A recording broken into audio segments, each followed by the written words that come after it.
You know, during a football telecast, you never seem to have time to get in depth of football, things you really want to get into.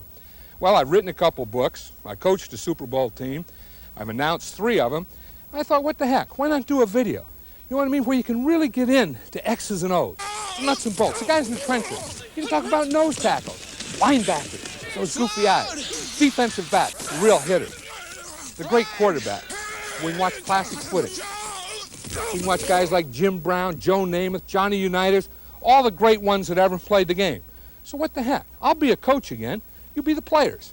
I played for Coach Madden in a couple of, all-star games, and the impression is he's the type of guy you want to play for.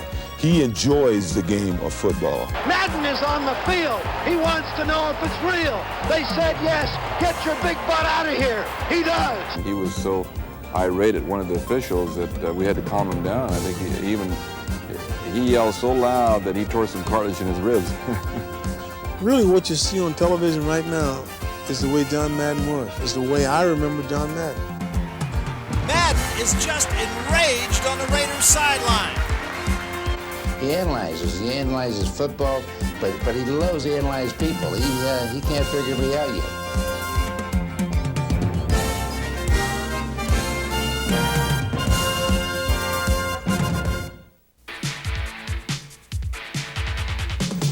Hey, enough of that. Let's get started here.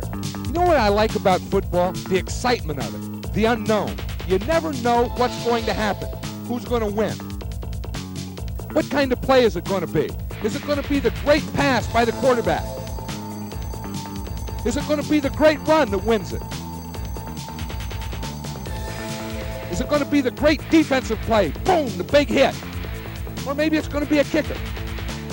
But before we do that, let's freshen up in the basics. Let's go down into the locker room. We'll talk at the chalkboard. Let's start off with formations. You know, we always talk about the strong side and the weak side. Okay, now you always have a center. Then you have a guard on either side of the center, right guard, left guard, then a tackle on either side of the guards. So these guys, that's your offensive line, and they always stay the same. Now the tight end can go right or left. And if he goes to the right side, then that's strong right. If he were over on the left side, then that would be a strong left formation. Now how about defenses? Basically, every defense is either a 4-man line with 3 linebackers or a 3-man line with 4 linebackers. Now here we have the 3-man line. So you have a nose tackle here, and you have 2 defensive ends, right and left. They're the 3-man line of the 3-4. Then, of course, you have the 4 linebackers. Now this linebacker, because he's on the weak side or open side, he would be the weak side linebacker. This linebacker, because he's on the tight end, and that means the strong side, he'd be the strong side linebacker. These 2 guys are the inside linebackers. So that's the 3-4, strong right. Now let's go to the secondary. The 2 guys on the outside are called the corners. And basically they cover the outside receivers or they zone the outside areas. Now the 2 inside guys are the safeties. Now since this is a strong side because the tight end is here, this defensive back on this side is called the strong safety. The defensive back on the other side is called the weak safety or the free safety. Now you know we always talk about the nickel defense, the dime defense, the quarter defense. What that means, instead of having 4 defensive back, a nickel is 5, a dime is 6, and of course if you went 7 defensive backs, that would be a quarter. Now how do you do that? You take out 1 linebacker. If you take out an inside linebacker, you add a 5th defensive back, and that's a nickel back. You take out both inside linebackers, then you would have a 6th defensive back. Now the way you get to a quarter or 7th defensive back is you take out an outside linebacker. So you take out the strong side linebacker, then you can add the 7th defensive back or the quarter defense.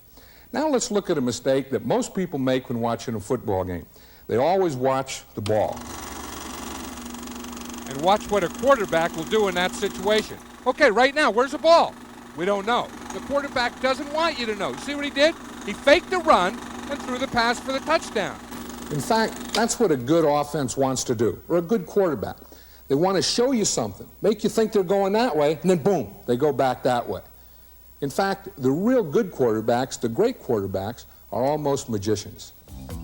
Bart Starr was a great ball handler. Watch the fake here. He gets the free safety up here thinking it's run. What does he do? He fakes the run, and look, there's no one in the middle of the field for the defense. There's not always pass. Frankie Albert, the old 49er quarterback, he makes a fake here. He makes this guy think it's run to the right. Boom, he fakes it, and he runs around the defensive end. And of course, Joe Montana. Watch this fake. He holds these two inside linebackers so the tight end can get by him and wide open. That's a big part of the 49er offense, and Joe Montana makes it work. It becomes a big part of fooling the underneath people. We have a hard enough time throwing the ball because usually when we line up, people are thinking pass anyway, so you really have to work with the handling of the ball and trying to hide it a little more. No matter how guys like Joe try and hide it, I always taught our defense, don't look at the quarterback. Don't watch the ball anyway. And I think that's not a bad thing for fans. Well, what do you watch? I've always thought that these three guys in the middle, right here, the center and the left guard and the right guard, the middle of the offensive line will tell you what's going on. If you watch a football game, you just watch the running plays primarily, even a pass play, is watch the three inside interior linemen, the center and the two guards. They'll tell you where the ball's going to be. See, now what Ray Nitschke said is he would line up here and watch these three guys. Now, I always added one more. I added the fullback.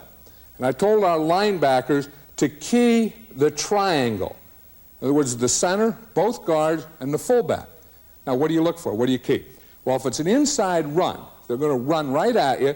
The center and both guards will fire out, and the fullback comes straight. That's an inside run. Now, if it's an outside run, the guards will pull. So they're telling you right now it's a run to the outside. The fullback starts out here. So you can start reading that. How do you know if it's a pass? Well, these guys have to pass block. You're not watching a quarterback. You don't care what he does. If this guy starts back, he starts back, he starts back, then you start back because it's a pass. I used to always have a rule for my linebacker. If he comes, you come. If he goes, then you go. See, and you don't even watch this guy at all. You know, the quarterbacks and the offense can have all these plays. They can have fancy runs and fancy passes, but if they don't have the offensive line, these five guys right here make it all possible. And I've always thought of the offensive line, the real solid guys on a football team, especially the center.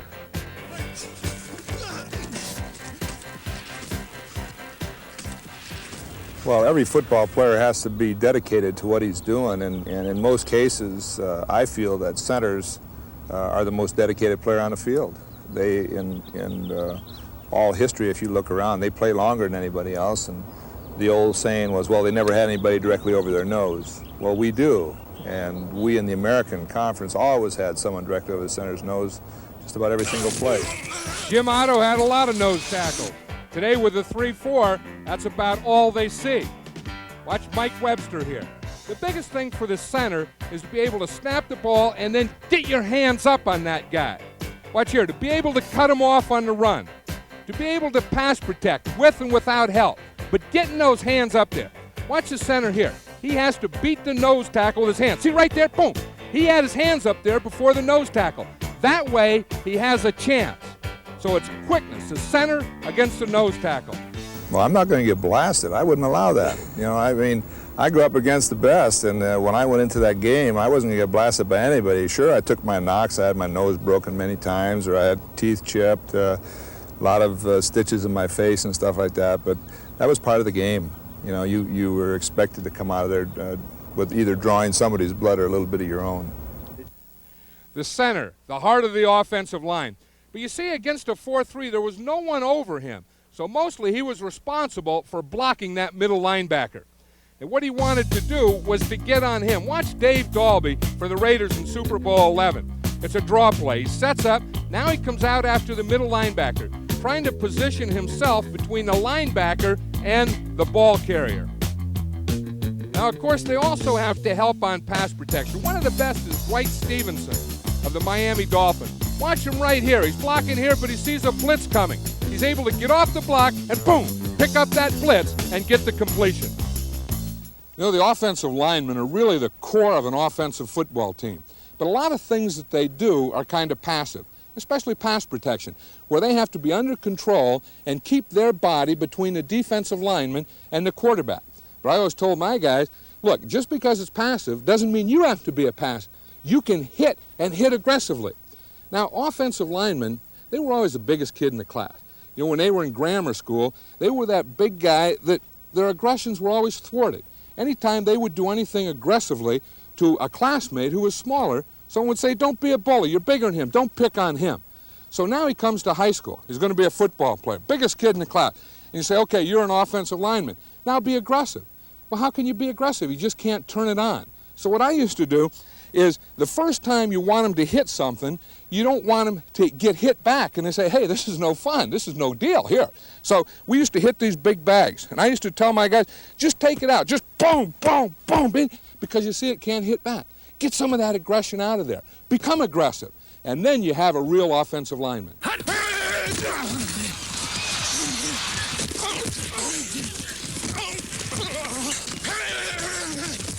You want someone that has what we call, or what John used to call, controlled anger. That's important. You got to be a tough guy.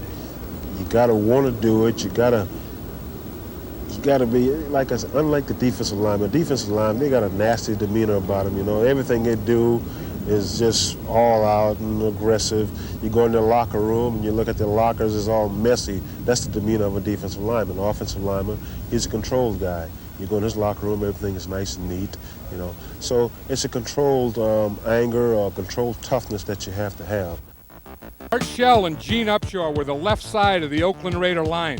A lot of people thought that we ran to the left a lot because Kenny Stabler was left-handed. Not at all. The reason was because Art Shell and Gene Upshaw were such good blockers. You know, you like your left guard to be the quicker because he's the guy who usually does most of the pulling. Now, he has to be big enough to stand in there and block, but then he has to be quick enough, boom, to get to the outside. Remember Fuzzy Thurston and Jerry Kramer of the Green Bay Packers under Vince Lombardi. They also have to be able to run a trap to the inside. What's a trap? That's when you let a defensive lineman go, then you bring the guard from the other side to kick him out, boom, just as the ball carrier gets there. Then the draw play, it's a little finesse. Watch this. The linemen make it look like it's a pass. They get the defensive lineman to rush up the field, then the quarterback delays and hands to the running back on a draw. I'll tell you, pass protection is tough. It's a battle. All it is keeping that guy off the quarterback. But when you do it, you feel as good as a quarterback. Watch how important a left tackle is. He has to keep his inside foot up, the outside foot out, so that he can just ride the guy to the outside. I'll tell you, that left tackle is probably the most important position. One, because he blocks the toughest pass rusher, and two, he's protecting that quarterback's backside. Now you can see why they don't mind a holding penalty once in a while. If it comes to holding, right? Hold or sack, hold their Holding is something that it happens. I mean, it's the natural thing to do once you start losing someone is to grab on. If you fall off a cliff, what do? You grab onto something, the closest thing you can, in order to support yourself. When I played, the most important thing to me was my quarterback. I will take 10 yards if I feel I'm getting beat clean. I will take the 10 or 15-yard penalty because I don't want to see him laying up on a table. We can come back from 15 yards, but we can't come back from a guy being on the table getting a knife. Now we come to the backbone of the offense, the quarterback. You know, it used to be the quarterback was called a field general. He was a real leader of the team because he used to get in the huddle and he'd call the plays. And he could look up at his guys and he'd say, can you block that guy? Can you do this? Can you do this? Can you beat that guy? And they'd say, yeah, and then he'd call the play. I mean, that's what it was all about. But it's really not that way anymore. Now, this thing has come into football. Computer. The coaches work during the week, boom, boom, boom, they press. This is how you do it. I can see the day that there's going to be a computer on either sideline. It's going to be your computer against my computer. The quarterback comes over the sideline, boom. They push a button, stuff starts going like this. Just pull out the play, off tackle to the right, I got it. I hope it doesn't come to that. I don't think it will. But now guys like Dan Marino can come in and be an instant success. You know, in his second year, Dan threw 48 touchdown passes.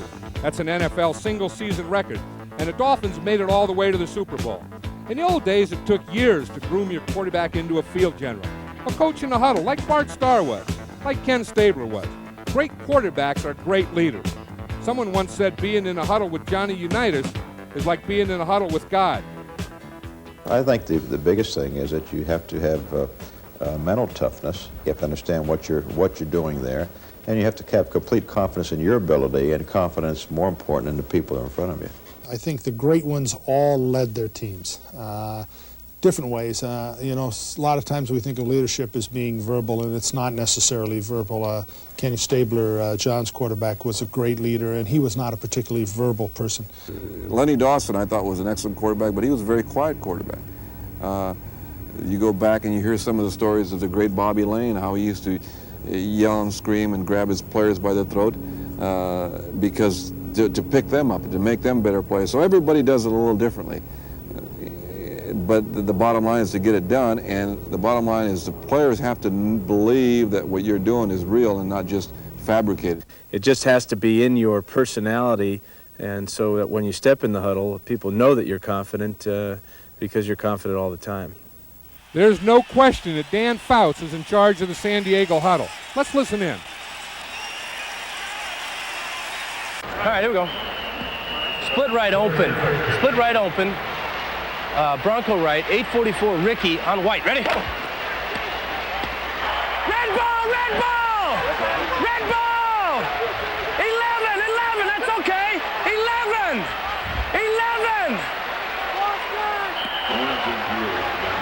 Set, go!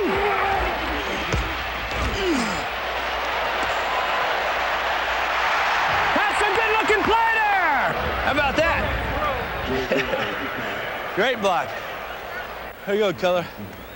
Good job, Kel. Way to fight in there for me, babe. Way to go, Jimmy. No, skin. Dan Fouts is an example of a quarterback with a quick release. He gets back there, sees a receiver, boom, the ball's in the air. Quarterbacks don't want to spend a lot of time holding the ball and waiting. Terry Bradshaw was that way, always getting rid of the ball. Joe Namath, you could never get to the guy. That's what they talk about, quick release, releasing the ball before you can get to him. You always look at Joe Namath and think he couldn't move, but he can always do that, just move enough to get away from the rush and get a completed pass. That's why I always thought the most important thing in a quarterback is what he had from the waist up, all these things in here. Now, not necessarily down here. Now, Fran Tarkenton, of course, he had this. He could run, he could move, he could scramble, he could get around. But where he was really successful and what made him a great quarterback were these things right here. You know, look at Dan Marino. Not great from the waist down, but look at that strong arm and the quick release. Now, Roger Staubach, he had it right here, the vision. Being able to see the whole field. Out there, boom, find anyone that's open. Terry Bradshaw, of course, had those things, plus he was strong, and he led the Steelers to 4 Super Bowls.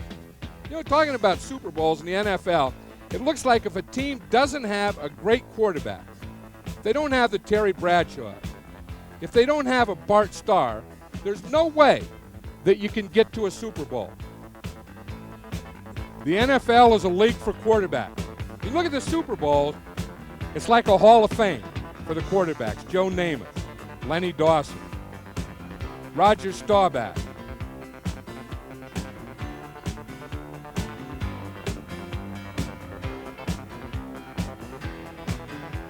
Joe Montana.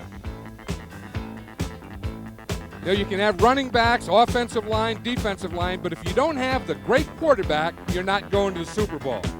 You know, we thought in this video is we're looking at quarterbacks, talking about quarterbacks. Let's hear from one of the great ones how he did it. Johnny Unitas. If you're taking the football, you'll want to take it and bring it up high in this position here, and then be able to throw it from over top rather than out here as a side armor or down in here. A lot of guys who are young kids have a tendency to pick up the ball and want to throw it from out here. This puts an awful lot of stress and strain on the shoulder. The ideal way, which would be to take it from the center, is to bring it up high and then get it back behind your ear. Hold it with 2 hands because your hand is not large enough for the one. Therefore, taking the stress and strain off your shoulder, and when you throw, you step toward your target and then in a follow-through motion. You also want those shoulders open. Watch Joe Montana's left arm, how that opens here to give him vision of the whole field. When you're releasing the ball, you're taking your left shoulder for right-handers through and throwing the ball, so they usually end up pretty square. And you have to get your shoulder out of the way to get your throwing arm there. It's kind of tough to throw back across your body. You don't get anything on it. And, you know, especially for me, I'm not an arm thrower like some of the bigger guys like Dan Marino is, or he can get away with just his arm. I need all the body I can get. If you have the left shoulder closed, it also cuts off part of the field. See the closed left shoulder? No way he can see back this way. The defense knows that, and they get an interception. You know, they talk about quarterback reads, looking at the defense. You know, the quarterback only has 3 to 5 seconds. So whatever he does, he has to do it quickly. I always thought they should just see everything, find the open guy, boom, and hit him. But there aren't pre-snap reads. There are things you can do to help your quarterback. One is motion. For example, if you put this guy in motion, if this safety runs with him, you know it's man-to-man defense. If you put him in motion and he comes off, it's a zone. Now watch here. See, he sees the motion. The safety doesn't run over with him. He knows it's zone, so he just hits the underneath receiver. You know, a quarterback would love it if the picture would look like this to him. But he does get that help. Throughout this video, we'll try and take you to places you've never been and show you things you've never seen. And this is one of them. This is the press box where the assistant coaches sit during the game. Now, when they're up here, they can see the whole field.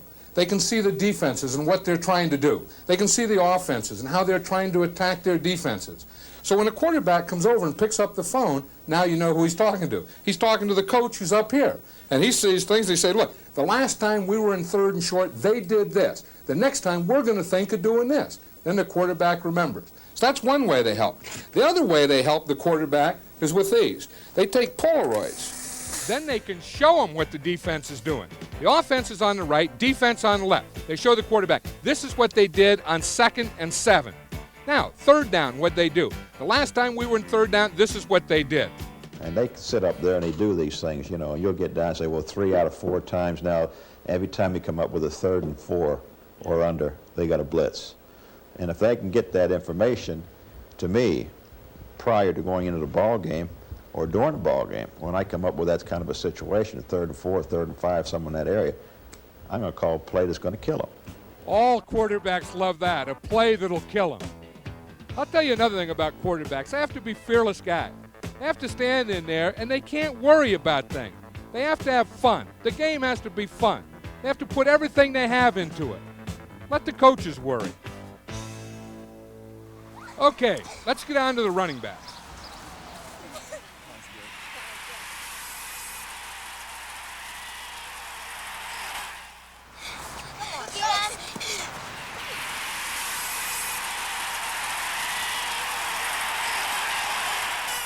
Believe it or not, that's how most running backs get started. You know, someone once said the running back is a kid who was never it. And I'm sure that guys like Gale Sayers and O.J. Simpson and Jim Brown, those guys, when they were kids, they were never it. Someone was always chasing them, could never catch them. And they were probably always a running back. In grammar school, high school, college, always played the same position. And it's natural. My ultimate goal was to score and to try to make people miss. You know, it's like playing keep away as a kid, and that's the way I tried to play on the football field. Believe it or not, when I was growing up in Columbia, Mississippi, I used to go out and play football, one-man football. Can you imagine in my front yard, I'd take the football and I would think out a situation. It's 3rd down, we got to go for so many yards and so many seconds in the game. What I would do is I'd take the ball in one hand and I would throw it, and then I would have to run and catch it. And then normally I'd end up diving for it, I'd jumping over bushes or whatever. It was a lot of fun. You know, it's funny that the things that you could do by yourself to entertain yourself and to keep you going. A great running back will have one great instinctive running ability. He just has a feel. He has a feel for the goal line. He has a feel for the defenders and how to get around and outside them and over them, as Jim Brown did. Then Eric Dickerson. He has great vision. He knows where the tacklers are, he knows where they're coming from, and instinctively, he knows what to do about it. And O.J. Simpson, he had all those moves, all those things, all those feels. He just knew where the end zone was. And like Tony Dorsett, they never seemed to take a hard hit. When I was out on the football field, it wasn't to kind of prove any manhood or anything. I was out there to have a good time, and I had a good time, and I approached the game as a game, so I didn't feel that I had to knock a guy out or put my head down at the last minute and make him pay a price. But some of them do like to knock them out. You get the kind that avoid the collisions and some that make collisions. John Riggins was that type of guy. Walter Payton was that type of guy. Jimmy Taylor, just go shoulder to shoulder. Keep those legs moving and find the end zone. But that's what a fullback has to do. A fullback has to pick up those tough yards for you. The short yardage, the goal line, get the ball in the end zone. One of the best was this guy, Larry Zonka.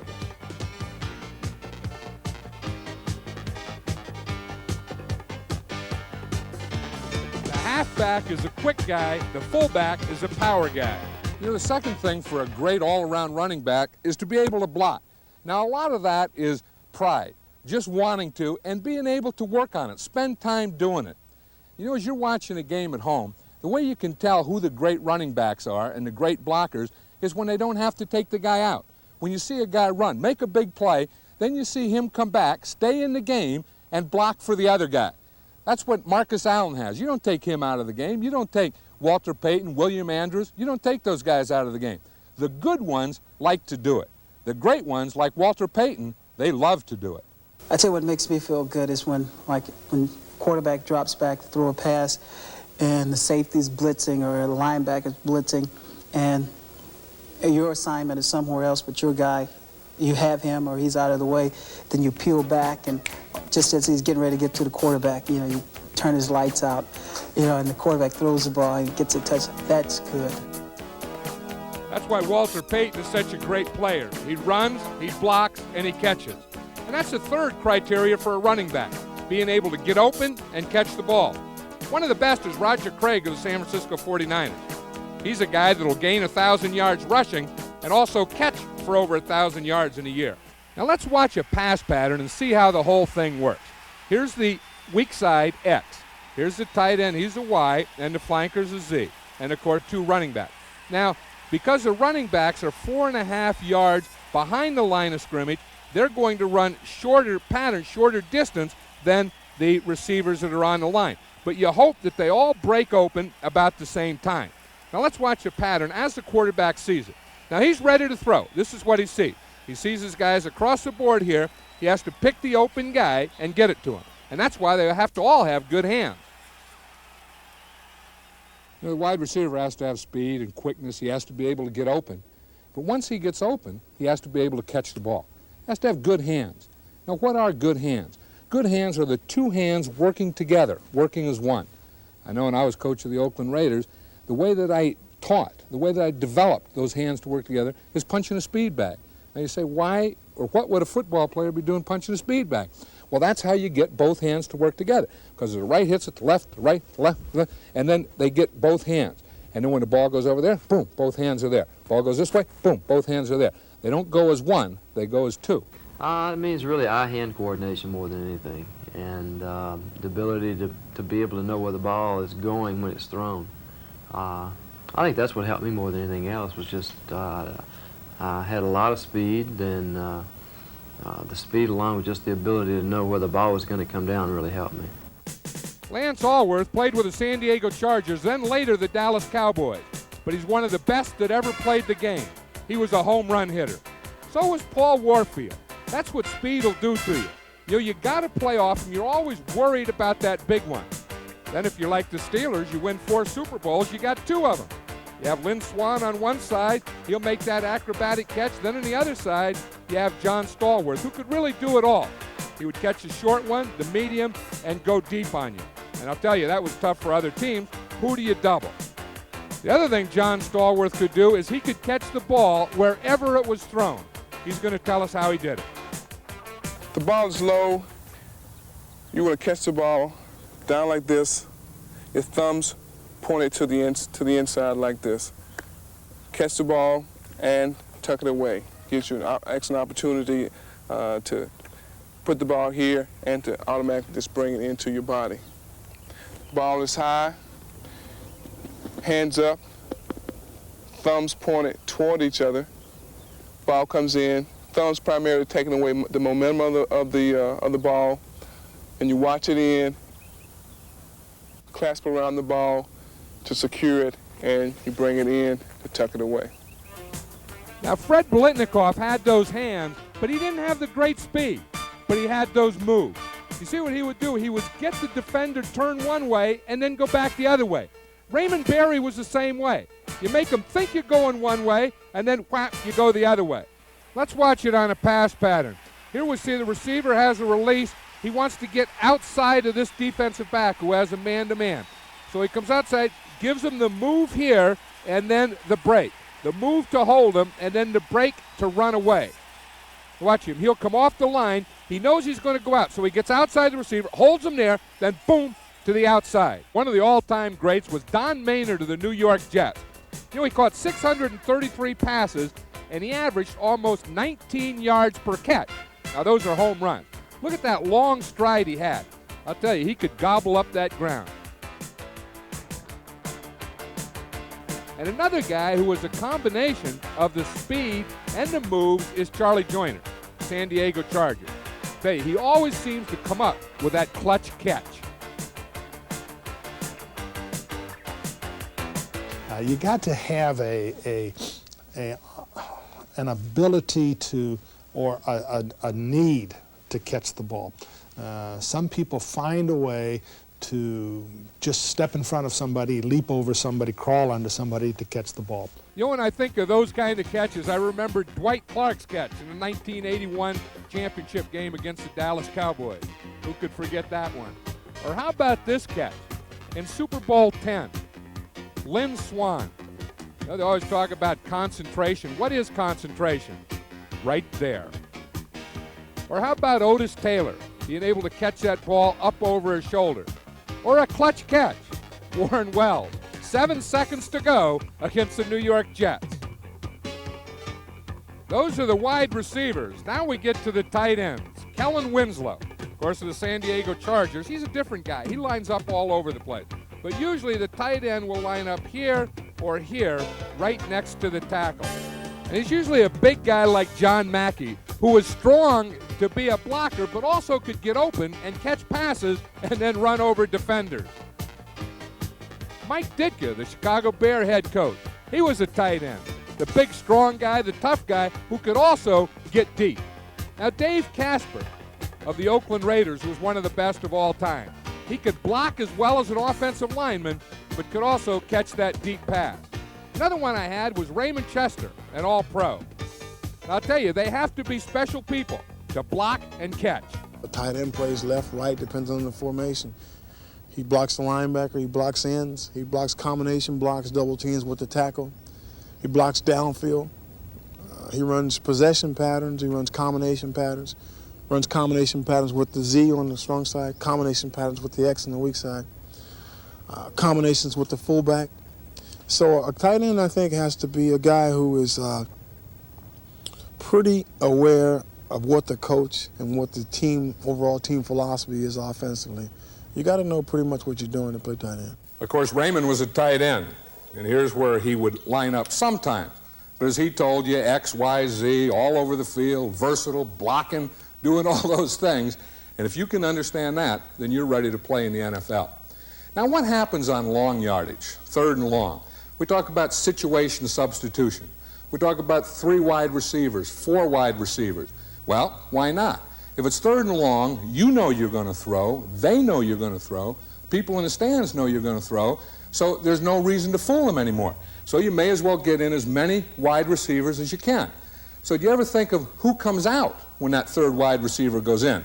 Well, usually the first guy they take out is the fullback, because he's usually, of all the receivers, he's the least of the receivers. So the fullback comes out and a third wide receiver comes in. Now, you say, how do they get to the fourth wide receiver? Well, usually the tight end is bigger and not as quick as a wide receiver. So if you know you're going to throw, you don't need the blocker anymore, so then you don't need your tight end there. So that's how you get to your 4 wide receivers. Usually first you take out the fullback, Second, you take out the tight end, and then you got your 1, 2, 3, 4 wide receivers. And of course, they can line up anywhere.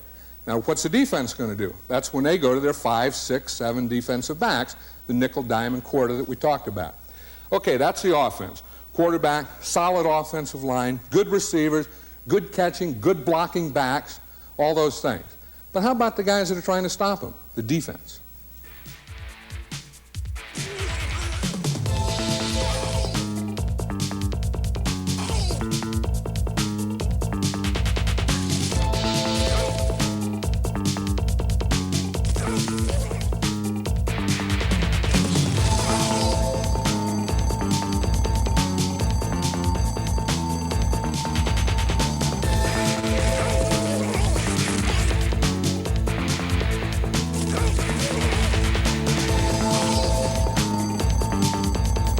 Days of the 4-3 defense, this is where the middle linebacker roamed, right here in the middle of the field. This was his. When you talk about guys like Dick Butkus, Ray Nitschke, Willie Lanier, Sam Huff, those guys were right here in the middle looking at everything, and that was theirs. No one was going to come in here. If you ran inside from tackle to tackle, boom, boom, they were right there. If it was a pass, they'd drop back, and again, the middle was theirs. No one had better come across that middle, or they were going to let them know, hey, this is my country right here. When you entered into the middle, you were dog meat. I mean, there was no such thing as running a 5-yard hook in the middle and turning your head to look for the ball. I mean, Nitschke would literally take your head off. You know, anybody, a pass receiver, a lineman, or anybody, you hit them, you know. So, but now you can't hit them 5 yards down the field, so I couldn't play it now. You know, in the 4-3 defense, the middle linebacker was the quarterback of the defense, making all the adjustments. Guys like Dick Butkus. Then when they get down in the goal line for the inside run, they're probably the most important guy. Watch Jack Reynolds right here. He's the middle linebacker, he and the fullback. Fullback starts here, he starts here, and watch the collision in the hole. The fullback square, Reynolds squares, boom, stop, nothing. Great goal line stand. Then you think of Jack Lambert. Watch him take off blockers, boom, boom, and then get on the tackler. You know, when Jack Lambert played the middle for the Pittsburgh Steelers, and he had Jack Ham and Andy Russell on either side of him, I think that was one of the best set of linebackers that ever played in the National Football League. Bobby Bell of the Kansas City Chiefs, I'll tell you, he was tough. But with today's defenses in a 3-man line, the star of it is now that weak side linebacker, the guy that plays on the open side, like Ted Hendricks, can come from either side, good pass rusher, there's no way you can block him with a running back. Of course, the New England Patriots have the same thing in Andre Tippett. Lawrence Taylor of the New York Giants. You don't want those guys to line up against air. Lawrence Taylor has a combination of power and speed. You can't let him get started. I think you have to block him right away. You have to keep him occupied with somebody in his face. If he's able to get that sense that he can start running and attacking you, boy, he's too much to handle. Now, talking about too much to handle, we'll talk about the defensive linemen. You know, we start off with the defensive ends. You think of those guys, the big pass rushers, like Bubba Smith, Deacon Jones, guys like that their bread and butter is that speed, quickness, and, of course, the quarterback sacks. One of the first pass rush specialists in the game was Gino Marchetti of the Baltimore Colts. He had the two things that you have to be a good pass rusher. You have to have good speed and strong hands. The hands that you can take the blocker and push him off or pull him off.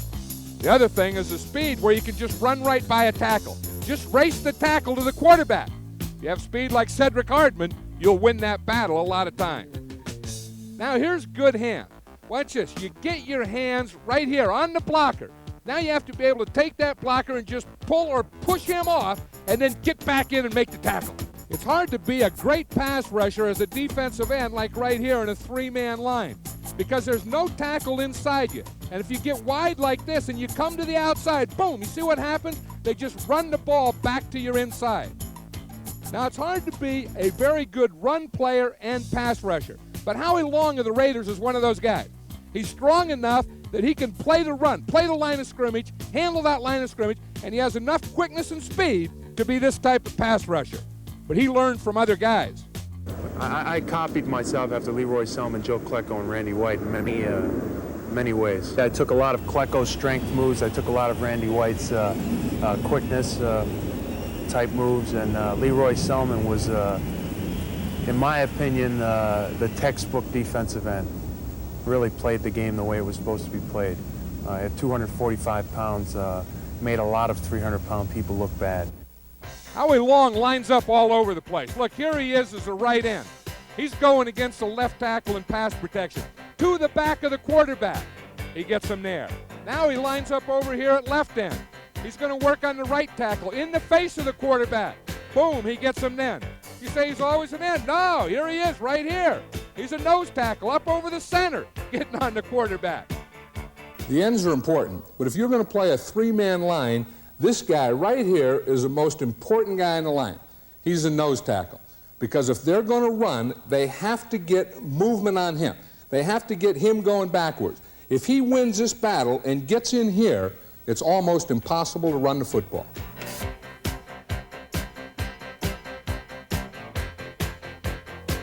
You know, a lot of times it's an underrated guy like Jim Burt, but they play a big part of a defense's success.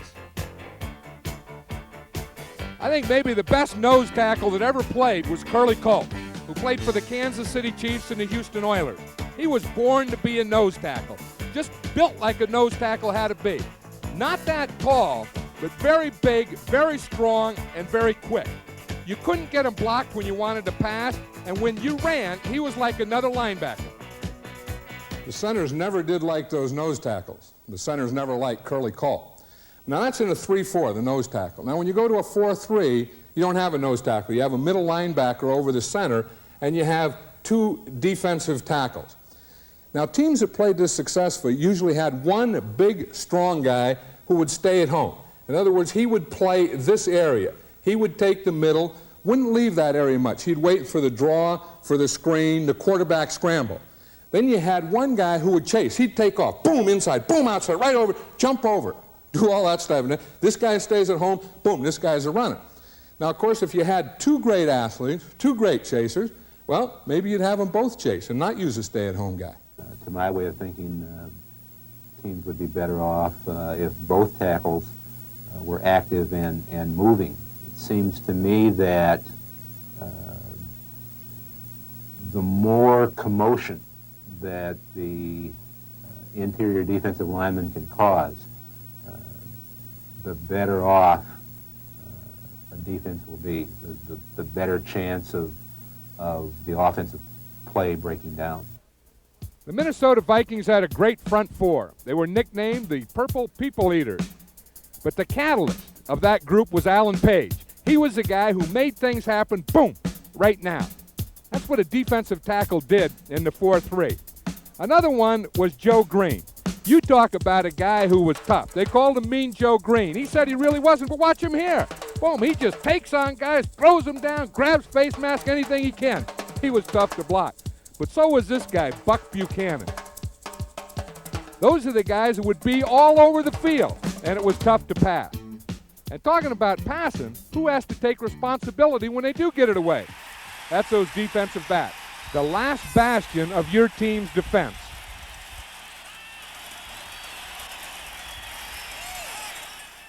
You know, the loneliest guy in a team also has to be the most confident guy. And who is that? That's a defensive back, specifically the corner. You say, why? Okay, the defensive linemen, they have the linebackers behind them if they make a mistake. The linebackers have the secondary behind them. Now the corner, he's out here covering man-to-man. If his guy gets behind him, there's no one there. And everyone in the stadium knows that's his guy. It takes a person who is, like I say, who gets fearless, who's not afraid and who have a lot of confidence in his ability, and a lot of confidence to the point where that he believes that nothing can happen to him. He believes that he's going to make the play rather than the receiver make the play. Just got to have that kind of confidence. The kind of confidence Willie Brown had. He'd get right up on the receiver, dare him, shadow him all the way down the field. He wouldn't let him get open unless he wanted him to. I could play in a whole game and not even have a pass thrown my way. So the next week I would say, well, let me just pretend like a guy had me beat and just hope that the quarterback would throw the ball over there at least once in a game. But and I find myself slacking off sometime, and there again I find myself slacking off sometime and get beat, occasionally. Occasionally, I say now, but not often. As far as I was concerned, the best that I ever played against was Willie Brown. And Willie was just a super football player, and he was big, he was as fast as I was, and as far as I was concerned, I really had to get mentally ready to play him. He's tough. I love playing against him because they were great games. Wide receivers have to get mentally ready, and here's why. Look at some of these battles. When we think of battles, we think of the trenches. We think of linebackers and defensive linemen. But look at some of these defensive backs out here on wide receivers. I'll tell you, there's some wild things that go on out there, too. Now, here's a point in man-to-man coverage. You want to take away a side.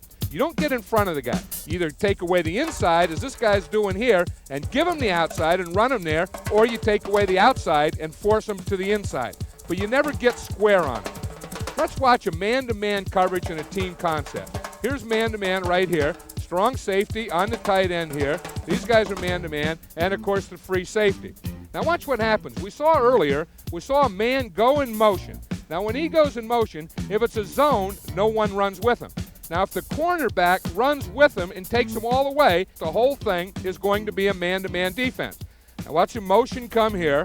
See him go across. Now, the cornerback runs all the way across with him. He has him wherever he goes. That's the difference between man-to-man and zone defense.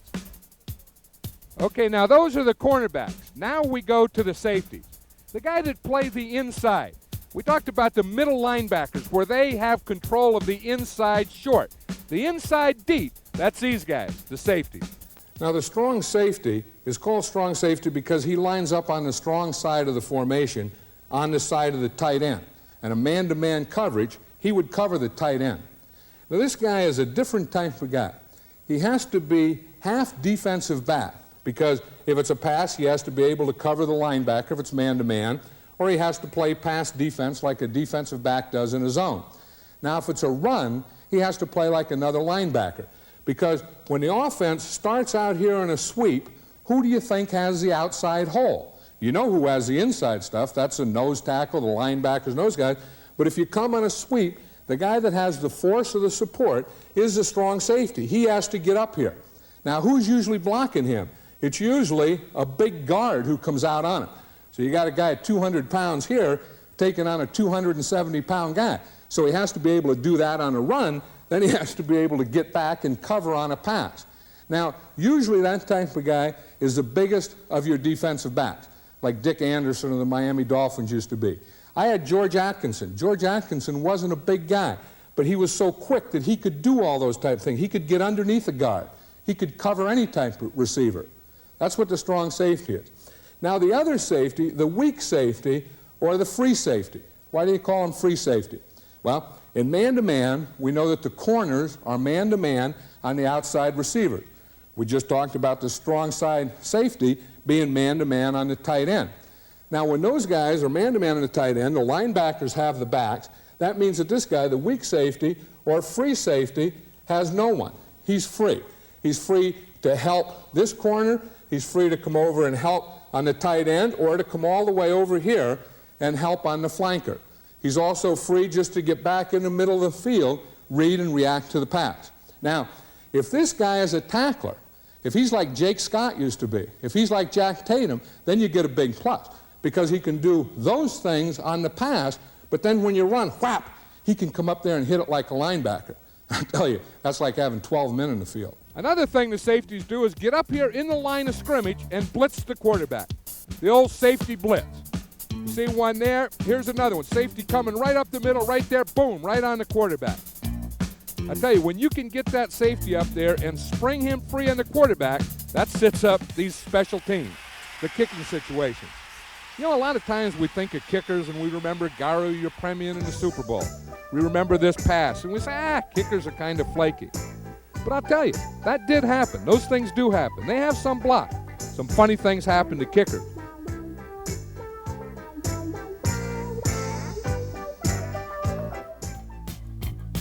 But some of them were great athletes, like Jan Stenerud. He was a skier before he ever started kicking a football in the NFL, and he won a lot of games for Hank Stram. Then there was Lou Groza. He was a starting tackle. He would block for Otto Graham, block, and then come in and get the big kick for the Browns. That was like my partner, Pat Summerall. Those guys were football players who also kicked. They did other things. And I had a great one for years, George Blanda. George Blanda was a football player. He was a quarterback. And when you needed a kicker, he became your kicker. But now they just all seem to be just kickers. And they have some idiosyncrasies, like Ray Wershing here. He never looks at the goalpost, just the hash mark. Never look up. That started about 10 years ago when I was with the San Diego Chargers. At that time, I didn't wear contacts and I didn't wear glasses. So when I'd look up, and I did, I'd see a couple of fuzzy poles. And I was going, well, this isn't doing me any good. So I just started focusing in on one spot on the grass where the holder would place the ball. And it just started from there. Joe Montana's the holder now. He does a great job. And what I do sometimes is kind of like pat him on the back just to relax me. And I take my steps back, one, and go back to my left. And here we go. Kicking is like a golf swing. Head down, follow through. Every time I see kickers, I think of Ralph Nitschke when he was a rookie with the Raiders. You know, when you have a rookie kicker in training camp, you don't have any way to know if he can kick under pressure. So what you have to do is you have to create pressure situations for him. So what I used to do at the end of practice, I'd bring up the whole team to watch him kick. Put the ball 45 yards away. And I'd say, you kick it. If you make it, no wind sprints for the whole team. You all go in. If you miss, they do twice as many wind sprints. Now that's pressure. And now you got Matuzak and Otis Sistrunk and all these guys that you'd seen on television for years yelling at you that if you miss, you might as well start running the other way. It was a bit intimidating, but it was Coach Madden's way of preparing us for the kinds of pressures he felt we were going to be under. I made it, thank goodness. Yeah, he did make it. And he made a lot of others over the years for the San Diego Chargers. You know, the kickers stand around the whole game, and then they come in these clutch situations. How about this kick? Super Bowl V. Jim O'Brien is only a rookie for the Baltimore Colts. And it was only a 32-yard field goal, but it's a big part of Super Bowl history because that won the game and the Super Bowl for the Colts. As I said, the other guys, they play the whole game. They go bang, do this, in the cliff, running, passing, tackling, and then they lose on a kick. You know, the punter has to be a good athlete. Not only being able to kick the ball, but being able to field it, to catch it clean, keep it away from his body. Ray Guy is super at that. He was also super at this, getting the ball up in the air, called hang time, so that your defenders can get down under the kick and get a play like this. It's just like a sack. When you talk about a bonus, here's a real bonus. When you can punt the ball and come up with a fumble, because that will take everything out of the other team. Look how the defenders feel here. They had just stopped the other team, and now they have to go right back out in the field again. Billy White Shoes Johnson of the Houston Oilers was one of the all-time greats. Had very sure hands, would always catch the ball. Then after he caught the ball, he knew what to do with it. Watch how he uses his blockers here.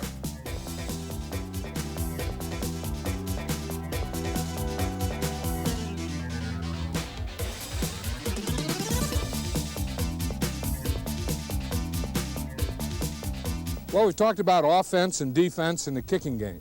But how about putting it all together? How do you play the game? Well, that's strategy. Now, most strategy is determined by where you are in the field. You see, you have certain plays for each part of the field. You can't do everything everywhere. So you have your game plan is determined by where you are. For example, you start out in this area coming off the goal line, from the goal line to the 5-yard line. That's called the get out of trouble area. You want to get the ball off the goal line past the 5-yard line, because if you have to punt, then your punter has the full 15 yards. Now, once you get the ball beyond the 5-yard line, now you work in this area between the 5 and the 20 just to get a first down. Still staying solid. You can't afford a turnover down here. Now, of course, once you get in the middle between the 20s, then you can open up. Then you can have your trick plays. You don't want to try the trick plays getting out of trouble or going in. But like the Giants did in Super Bowl 21 against the Denver Broncos, that's the time for the old flea flicker. Especially when it works like this. But you don't want to do that coming out or going in. Now when you get inside the 20, you want your best runs and your best passes. Now if you have a quarterback like Jim McMahon who can move, you may add a little movement to it to get him to the outside to have the option run or pass. Now you get down there in the goal line, inside the 5-yard line. That's where you put in all your big guys, toe-to-toe. Everyone just going boom down there in the goal line. You remember this play, Bart Starr, quarterback sneak against the Dallas Cowboys. But that's where you make the money. That's where you get the touchdowns. Who wins down in the goal line? Well, that's a strategy. That's what the coaches do. We've talked about offense, defense, the kicking game. We've heard from some great players. We've seen some great players. We've showed you some things that you've never seen before or heard before. And we could go on and on like this for hours. But what the heck? I'll save that for my next video. But thanks for watching.